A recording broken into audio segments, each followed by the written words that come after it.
Who's going to be the next head coach at Michigan? Who could it be? And what else is happening in the Big Ten? I don't know, everything. Guys are portaling out, and we're exploring it all. On today's a Locked On Big Ten Squad. You're talking ball with the Big Ten Squad, sponsored by Game Time. From USC to Ohio State, from Michigan to Oregon, from Nebraska to Washington, it's the local experts of the Locked On Podcast Network bringing you scoops, breakdowns, and the most comprehensive preview of the upcoming Big Ten weekend. No hurt feelings and thin skin allowed. Squad up, you're part of the Big Ten Squad. Happy Thursday, everybody. Welcome to this week's Locked On Big Ten Squad. I'm Spencer McLaughlin, your host, neutral arbiter of all things college football. Isaiah Hull of Locked On Michigan is here. Trent Condon of Locked On Iowa as well, with Roman Thomashoff of Locked On Huskies and Jacob Goins of Locked On #1 Indiana Hoosiers. I still can't believe that's the real world. You can say it again if you want to. No, I'm good. Once was too many already, and I'd rather talk about something else that doesn't make Jacob happy. So, or maybe it does. I don't know. Isaiah, you're gonna go first in this one. Give us the latest from Ann Arbor as Michigan continues to hunt for a football coach. Who do you think it's going to be? Well, I think it's come down to two candidates mostly. I think they obviously have others that are potential candidates, but they're really. I spoke to someone close to the situation, close to the hiring process over the weekend, and their belief is that this is going to be a situation where they get more clarity over the weekend, and that kind of told me everything I really kind of needed to know. Despite a couple denials from Kaylin DeBoer, there seems to be a lot of confidence that Michigan is in a good shape with him, and if not, my preferred candidate in this one, Kenny Dillingham, is still saying the types of things that you would expect if you were exploring the avenue of taking another job. And so right now, I think it's really just those two guys. I haven't really heard of any other candidates that are really viable right now for Michigan. Now, is there a chance that both turn down Michigan? Obviously, yes, there's a chance, but they feel good about what they've unearthed so far with the search committee and some of the backdoor communications. And right now, I think it's between those guys. I can't really tell you which one it's going to be at this point, though, between those two. Trent, make your prediction on who you think the next Michigan head coach will be. And if you were a Michigan admin, who would you be lobbying for? I really think that there's a real possibility it's going to be Kaylin DeBoer. And I know that they're saying all the right things down in Alabama this week. It wouldn't be just so juicy for us having to deal with those wonks down in the SEC to have a Big Ten program taken away from Alabama. I think he would be as close to a home run hire as you can find. You never want to follow the legend. And obviously that's the case that he's doing right now with Nick Saban. I think that would change certainly the temperature and a lot of our thought processes of Michigan going forward here for, say, the next half decade. Yeah, I mean, 2 national championships in a row, and if the Alabama head coach then decides I'd rather go to the Big Ten conference, Roman, that'd be quite the flex for us in Big Ten country. Yeah, he spurned the Big Ten once and then was like, "Oh wait, no, I made a mistake by going to the SEC." So that would certainly be my bet at this point in time, just with how Kaylin treated departing at Washington, how that whole situation unfolded. It does sound very similar to how things seem to be going right now, and it's something we talked about last week when we had our phenomenal live show, where there's just too much smoke to ignore on that front, in my opinion. Does Washington play Michigan next year? No. Oh, gosh. We have to wait like 2 more years for that. I'm really mad about that too. Trust me. Oh, man. That is the bummer of a life. If I were scheduling czar in college football, I would have a couple of rules. One of them would absolutely be if a coach leaves a Power 4 institution for a different Power 4 school, that team automatically goes on their schedule the next year. Can you imagine, Roman, if Alabama's first game with Kaylin DeBoer as a head coach was against Washington head coach Jed Fish in his first year? I'd put that game in Seattle, by the way. No, I couldn't with how that roster looked coming into last year. I understand your sentiment, and I absolutely agree with that. But now I'm just kind of thinking of what Washington's offensive line looked like last season, and I don't want to picture that anymore. So I know that's why you did that too. But see, the hype going into that game would just be so outstanding. Awesome. I agree. it would be awesome. Look, we have Craig Sheeman of Locked on Big Ten, but you Look showed at up that last, flag, which means you go baby. last. Look at that thing flying it high. I love it. Look Craig. at this guy. Look, That is first not a of- neutral arbiter over there. Yeah, that's what I was about to say. Trent, is Craig, here you are locked on Big Ten, supposed to represent the conference. See how I'm representing all of college football over here? Nailed it. Yeah. Well, being an Indiana grad, 13-0, number one, a Heisman. I mean, we're checking a lot of boxes this year, people. So the neutral arbiter part has to go by the wayside. And then I saw the text earlier today that Goins was a 50-50 for today, but I'm glad he's here. But I had to represent. So I'm not. Thank Go you, ahead. Craig. Thank you. Anyway, yeah, Goins, I'm legally required by our bosses at Locked On to let you speak, so go ahead. Yeah, I missed that in the contract, but I do appreciate it. I can tell you who it's not going to be, and that's Kurt Signetti, which makes us very excited. But when you start looking at all the betting odds and you look at it, talking with insiders and things like that, it's the two names that everybody has talked about, Kaylin DeBoer and Kenny Dillingham. Then the drop-off is significant, right? So what happens just playing a fun game here? What happens if neither one of those happen?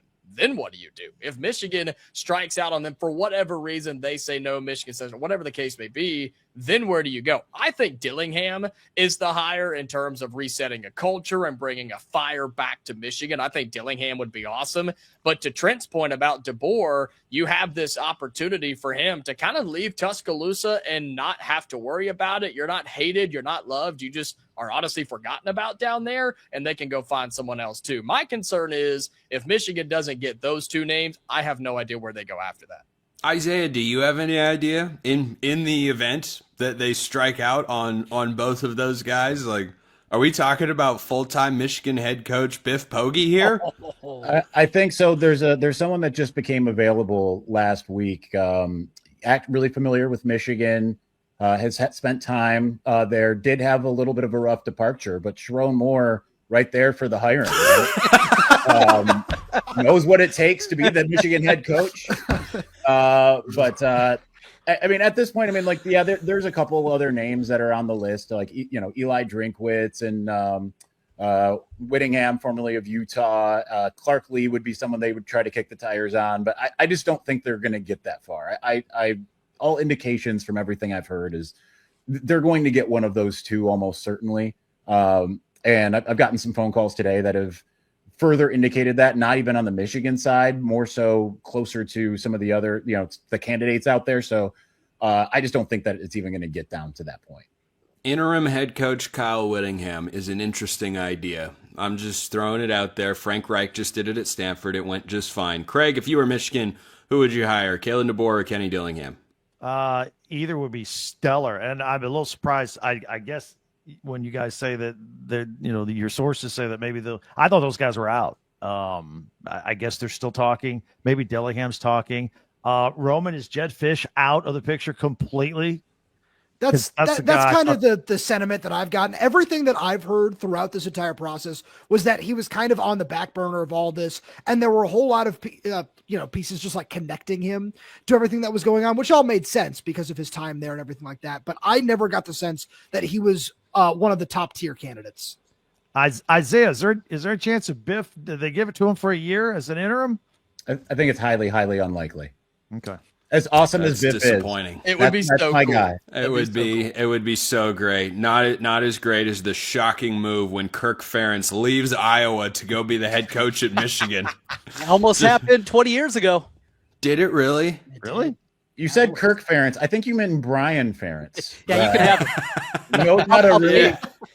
Brian knows how to run the Ferentz football. will bring the high octane nothing to Ann Arbor like few can. I mean, Well, wait a minute oof. now. Wait a minute. He's a perfect candidate because he likes to run the ball. That's true. Poorly. That's true. He does have I'd say a love-hate relationship, but I think it's just a hate relationship with the forward pass. So that could fit very well with Michigan's play style in some respect. When we get back, we're going to debate whether Fernando Mendoza actually should have won the Heisman Trophy just to annoy Goins. That's really all that I'm here to do on today's Locked On Big Ten Squad. First, this episode brought to you by our friends at Rocket Money. Ever feel like your money just disappears each month. It happens fast. A few subscriptions here, an impulse buy there, and suddenly the numbers in your bank account don't match the numbers in your head. Rocket Money helps you get clarity, track every dollar, and stay in control of your finances, because managing your money shouldn't feel like a second job. Rocket Money does the heavy lifting for you so you can save more and stress less. You'll like how Rocket Money automatically builds budgets based on past spending. It keeps you on track without overthinking it. The bill alerts and spending notifications help you catch small things before they turn into big expenses. So if you want to get yourself on track and reach a financial goal you've had in mind for a while, Rocket Money is the way to go. Take control of your finances and cancel your unwanted subscriptions with Rocket Money. Go to rocketmoney.com/locked on. That's rocketmoney.com/locked on. rocketmoney.com/locked on.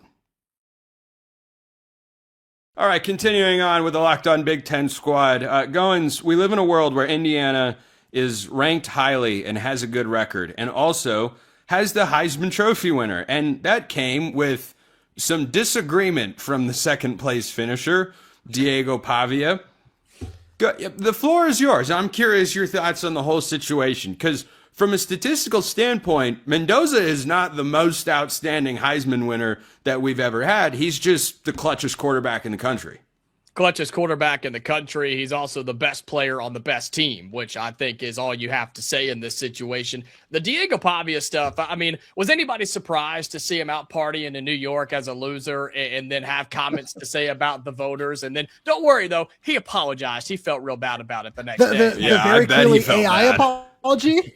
Yeah, exactly. Yeah, whatever AI you want to plug there, he used. I mean, nobody's surprised that he acted that way, and I'm glad that he didn't win it, because what a horrible representation of the Heisman Trophy he would have been. Great player, fantastic player, but clearly was not ready for that. And I think Mendoza, yeah, he's clutch. He does what he needs to do, and he wins games. Are his stats the best we've ever seen? No, but a near 3,000-yard passer, 33 touchdowns, and several Heisman moments that you can go back and remember throughout the season. That's what sticks out to me. And I was more surprised that Julian Sayin was just like not even existed in this whole process more than anything else. Like, I mean, did everybody see the picture of the media covering all the other guys, and they're saying with one reporter, like, hey, how's it going? You know what I mean?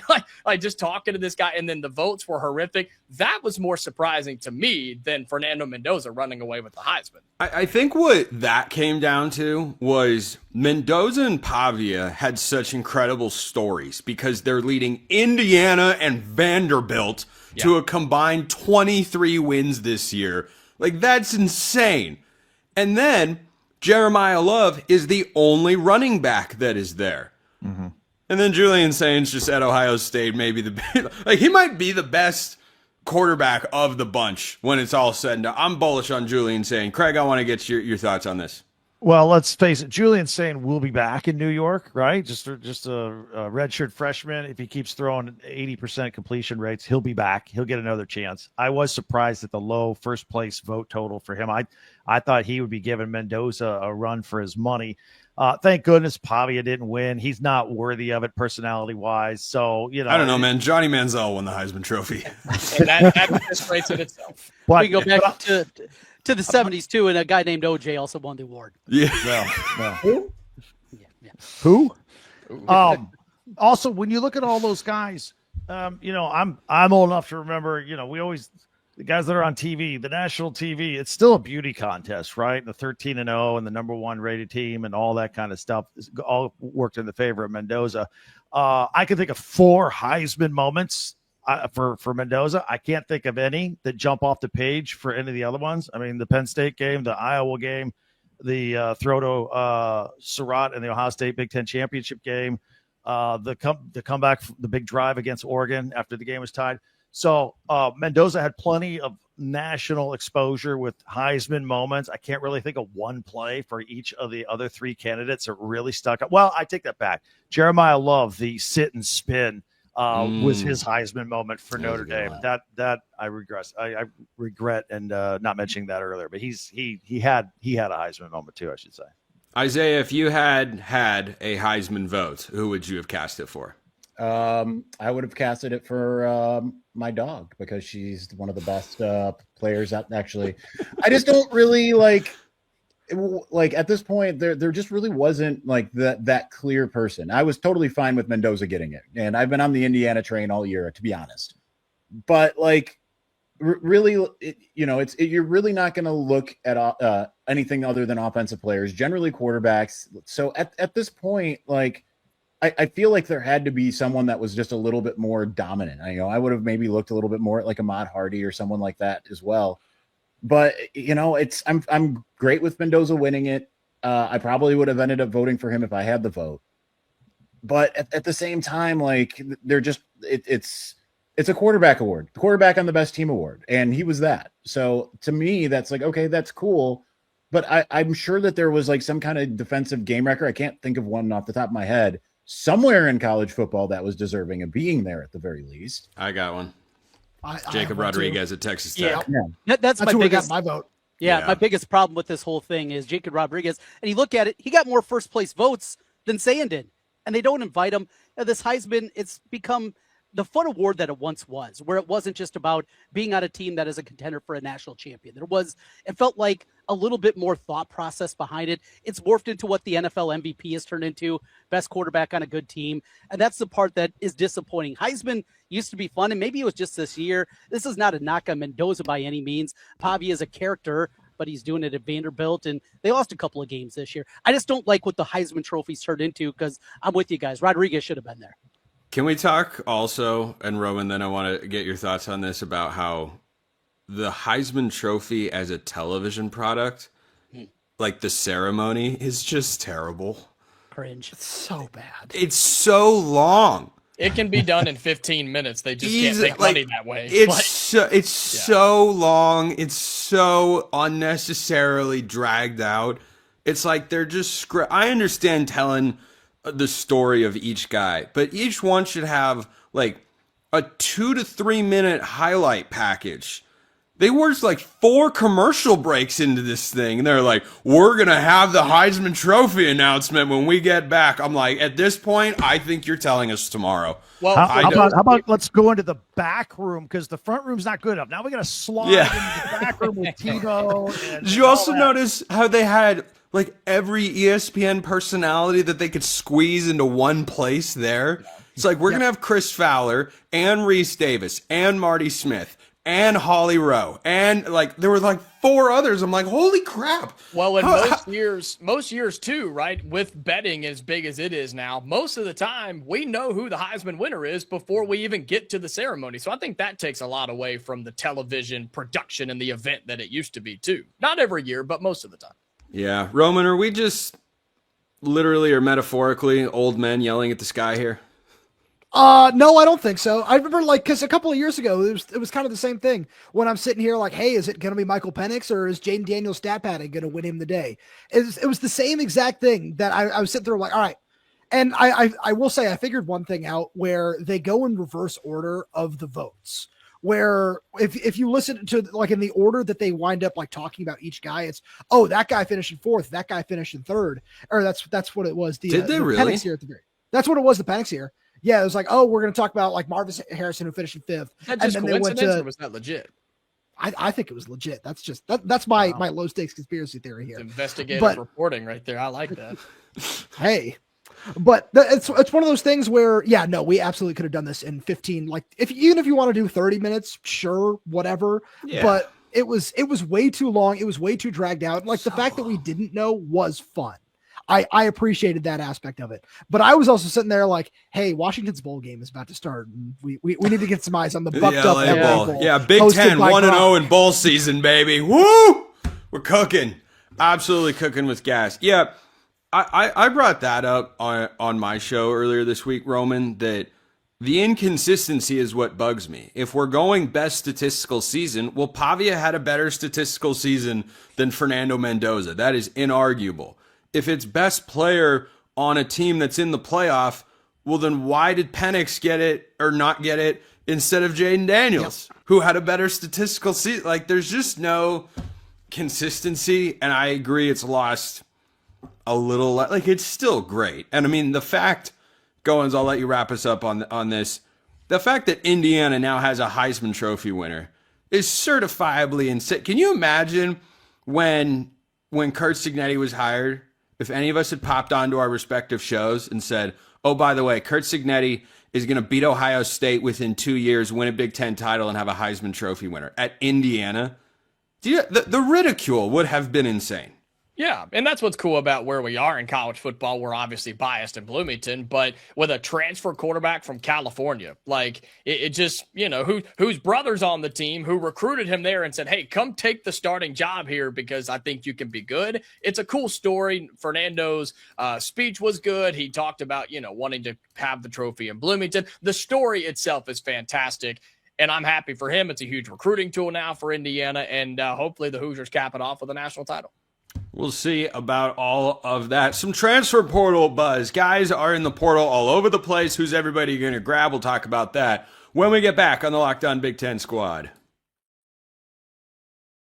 First, this episode brought to you by our friends over at Wayfair. The holidays always show up faster than we expect. And if you're still putting together gifts, last-minute decor, or getting your home ready for guests, Wayfair has you covered. Whether you need a quick room refresh, new bedding, or those final seasonal touches, Wayfair makes it easy to get what you need fast. Wayfair is truly your one-stop shop for everything home with decor, furniture, kitchen essentials, and gifts for every style and every budget delivered quickly and easily. So sometimes a restaurant has a set menu, and maybe at some spots it's a little bit smaller than you think it should be. Well, that is not the spirit in which Wayfair operates. They've got a huge selection, buffet style, everything that you could possibly want to have the perfect hosting party, to make everything feel a little bit homier, a little bit cozier, a little bit more holiday spirit. Wayfair's got you covered. Get last-minute hosting essentials, gifts for all your loved ones, and decor to celebrate the holidays for way less. Head to wayfair.com right now to shop all things home. That's WAYFAIR.com,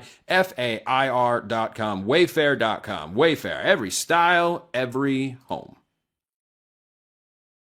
All right, wrapping up this Locked On Big Ten Squad with some portal chatter. And Isaiah, I again want to start with you because as we record this show, no news on the Bryce Underwood front. Do you have any inclination that could change?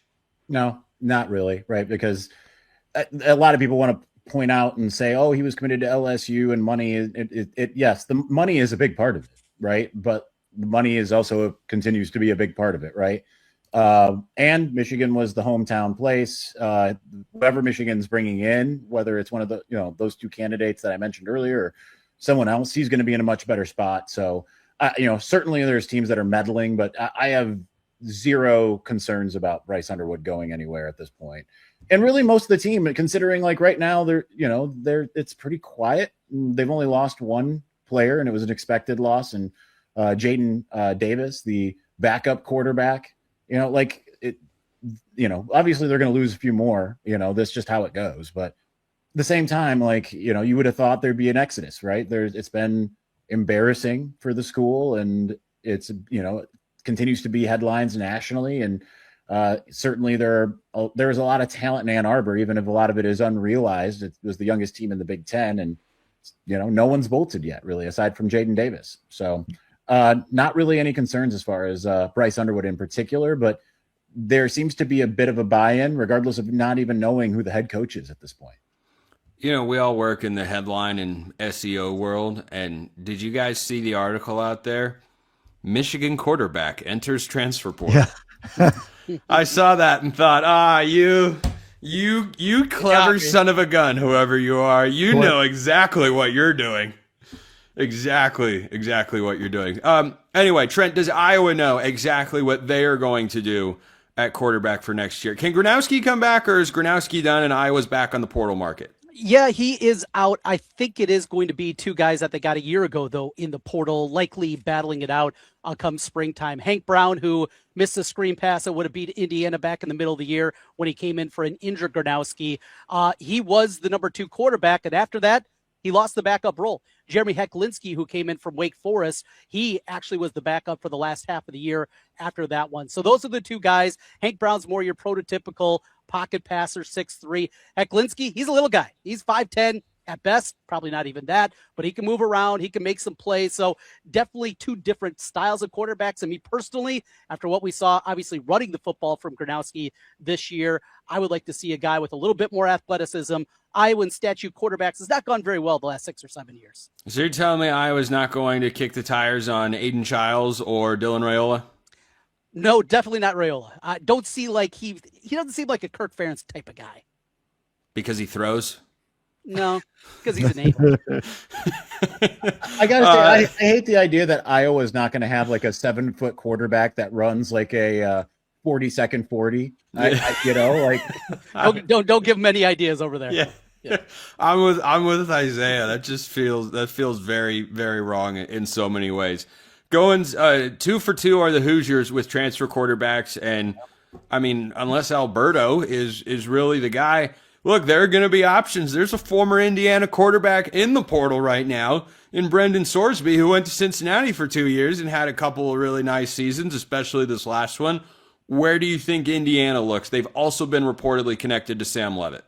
Yeah, it's a good question. And here's the good thing about Indiana is it has to be one of the most attractive quarterback markets in college football, right? Because of what Curtis Rourke did a year ago, who I believe if he didn't get hurt, he would have been in New York. He wouldn't have won the Heisman, but he at least would have been there. And now you have a Heisman Trophy winning quarterback. I mean, it doesn't get any more popular than that. Don't count out Alberto Mendoza, the younger brother of Fernando. He's had plenty of playing experience. He's pretty talented, and you've learned from your brother in this system for a couple of years. So that is an option. But I think Indiana will go get one regardless. I love Sorsby. I think that dude is a baller. I don't know if that happens here, but Indiana's going to have their pick. Money's not a problem, and this is a place that quarterbacks want to be, but that's something for when the portal opens, Indiana's season is over, and then the Hoosiers go from there.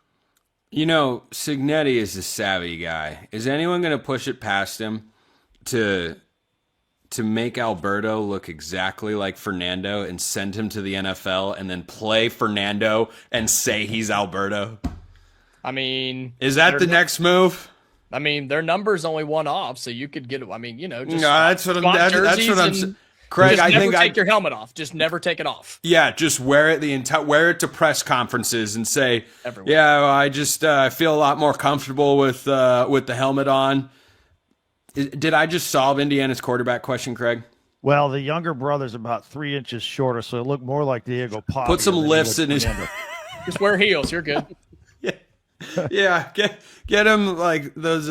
What do they call it? Lifts? Yeah. Get him some lifts in his shoes. I heard one quarterback to keep an eye on is Drew Mestamaker from North Texas. I read a report that Indiana offered him $3.5 million, and we've kind of stalled now because he's deciding whether to go with his coach to Oklahoma State or go to Indiana, where you can be a superstar. And, the other one out there, I think Dylan Raiola, back up the Brinks truck wherever he goes, anywhere from Oregon to Penn State to Miami, there's going to be a high demand for his services this year as well. Good luck. Anyone have a bold quarterback take to wrap up today's show? What about Oregon, Spencer? Yeah. Well, the question is whether Dante Moore goes and whether or not they would find a transfer quarterback that would want to sit for a year like Dante Moore did, but sit behind Dante Moore. But if he leaves, I'd wonder what happens with Austin Novosad, because there have been just mild rumblings, I'd say, that he would go with Will Stein to Kentucky. But if Dante Moore left, well, then all of a sudden the Oregon quarterback job is open. And also, from what I've been told, the interest at this time is one way from Raiola to Oregon's camp, not the other way around. As in, that's someone Oregon could go get if they want, but they're not actively pursuing at this point in time. My preferred option for Oregon as neutral arbiter of all things college football, Dante Moore just comes back. Yeah. I can't see a guy out there that I'd rather have than him in the same system when you've promoted your offensive coordinator from within, and he's going to call plays as the full-time OC for the first time in his career in 10 seasons. So do I get that option with Fernando Mendoza? Because I will take that if that's an option. Absolutely. No, you do Other not. Than, you do not get that option. April. I'm taking it off the board. It is not. It is absolutely positively not allowed. He'll be a New York Jet, and he will like it. Oh. No, he won't. No, he will not. You really will not. We'll wrap the squad there for this week. Isaiah Hull, Locked On Michigan. Trent Condon, Locked On Hawkeyes. We had Roman Tomashoff from Locked On Huskies as well. Jacob Goins, Locked On Hoosiers. Craig Sheeman, Locked On Big Ten with that biased flag in the background. Goodness gracious. I'm Spencer McLaughlin from Locked On All Over the Place. See you next time, and until then, hope you all have a wonderful rest of your day.